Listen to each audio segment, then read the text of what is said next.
புனித லூக்கா எழுதிய தூய நற்செய்தி அதிகாரம் 4 இறைவார்த்தைகள் 24 தொடக்கம் 30. இயேசு நசரேத்துக்கு வந்திருந்த போது தொழுகை கூடத்தில் மக்களை நோக்கி கூறியது: நான் உறுதியாக உங்களுக்கு சொல்கிறேன், இறைவாக்கினர் எவரும் தம் சொந்த ஊரில் ஏற்றுக்கொள்ளப்படுவதில்லை. உண்மையாக நான் உங்களுக்கு சொல்லுகிறேன், எலியாவின் காலத்தில் 3½ ஆண்டுகளாக வானம் பொய்த்தது, நாடெங்கும் பெரும் பஞ்சம் உண்டானது. அக்காலத்தில் இஸ்ராயலரிடையே கைம்பெண்கள் பலர் இருந்தனர். ஆயினும் அவர்களுள் எவரிடமும் எலியா அனுப்பப்படவில்லை. சீதோனைச் சேர்ந்த சாரிபாத்தில் வாழ்ந்த ஒரு கைம்பெண்ணிடமே அனுப்பப்பட்டார். மேலும் இறைவாக்கினர் எலிசாவின் காலத்தில் இஸ்ரவேலரிடையே தொழுநோயாளர்கள் பலர் இருந்தனர். ஆயினும் அவர்களுள் எவருக்கும் நோய் நீங்கவில்லை. சிரியாவைச் சேர்ந்த நாமானுக்கே நோய் நீங்கியது. தொழுகை கூடத்தில் இருந்த யாவரும் இவற்றை கேட்டபோது சீற்றம் கொண்டனர். அவர்கள் எழுந்து அவரை ஊருக்கு வெளியே துரத்தி அவ்வூரில் அமைந்திருந்த மலை உச்சியில் இருந்து கீழே தள்ளிவிட இழுத்துச் சென்றனர். அவர் அவர்கள் நடுவே நடந்து சென்று அங்கிருந்து போய்விட்டார். சிந்தனை: இயேசு தம்முடைய சொந்த ஊரிலே தம் பணியை தொடங்கிய போது அவர் அவ்வூர் மக்களால் வெறுக்கப்பட்டு கொல்லப்படுவதற்காக இழுத்துச் செல்லப்படுகிறார்.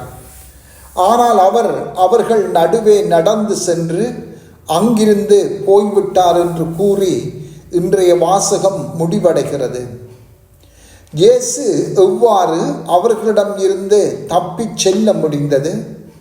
ஏன் இயேசு தப்பிச் சென்றார்? ஒரு வார்த்தையில் பதில் சொல்வதென்றால் அவரது நேரம் இன்னும் வரவில்லை என்பதேயாகும். அவருக்குரிய நேரம் வந்தபோது அவர் தாமாகவே முன்வந்து சாவை ஏற்றுக்கொண்டார். இயேசு செய்ய வேண்டிய தந்தையின் பணிகள் இன்னும் செய்ய வேண்டியிருந்தது. அவையெல்லாம் செய்து முடித்த பின்பே தந்தை தம் மகன் இயேசு சாவை ஏற்றுக்கொள்ள அனுமதித்தார்.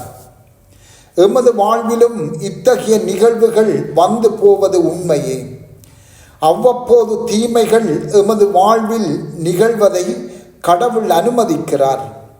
ஆயினும் கடவுளின் எச்சரிக்கையும் அங்கே இருப்பதை நாம் மறந்துவிடக்கூடாது. அதாவது கடவுள் அனுமதிக்கின்ற தீமைகள் கடைசியில் அவரது மாட்சியிலேயே நிறைவு பெறும். அது ஒரு வகையான நன்மையாகவே அமையும். கடவுள் தாம் விரும்பிய நேரத்திலே அதனை அனுமதிப்பார். எந்த நேரமும் எல்லா துன்பத்தையும் அவர் அனுமதிப்பதில்லை. ஆனால் நாங்களே தீமை செய்கின்ற போது, நாங்களே கடவுளின் திருவுளத்துக்கு பதிலாக பாவங்களை செய்ய முற்படுகின்ற போது, அப்போது அந்த பாவங்கள் அல்லது தீமைகள் எந்தவித நன்மையையும் தராது போய்விடும். கடவுளின் மாட்சியும் அங்கு வெளிப்படாது. நாம் கடவுளுக்கு பிரமாணிக்கமாக வாழும்போது, வெளியிலே இருந்து தீமைகள் எம்மை தாக்கும் போது கடவுள் அதை அனுமதிக்கிறார். அப்போது அந்த தீமை வெற்றி கொள்ளப்பட்டு கடவுளின் மாட்சியில் நிறைவு பெறும். இயேசுவின் சாவே இதற்கு சிறந்த உதாரணமாகும். இயேசுவின் சாவிலிருந்து மாபெரும் மீட்பு வெளிவந்தது. இதை ஆண்டவரை அனுமதித்தார். அவருக்குரிய நேரம் வந்தது. கடவுளின் திருவுளமும் நிறைவேறியது. எமது வாழ்வில் நாம் அனுபவித்த ஏதாவது தீமை கடவுளின் மாட்சியில் அல்லது நன்மைத்தனத்தில் நிறைவுற்றதா என்பதை இன்று சிந்தித்து பார்ப்போம். எப்படிப்பட்ட துன்பமாக அது இருந்தாலும் அது நன்மையில் முடிவடைந்திருந்தால் நாங்கள் சிலுவையின் பாடுகளில் பங்கு கொண்டோம் என்பதே உண்மையாகும். இவ்வாறான துன்பங்களை நாம் விருப்பத்தோடு ஏற்றுக்கொள்ள முன்வர வேண்டும். செபம். ஆண்டவரே, நீர் அனுமதிக்கும் சிலுவைகளை அன்றாடம் சுமந்து கொண்டு பின்னே நடந்து வர எங்களுக்கு அருள்தாரும். ஆமென்.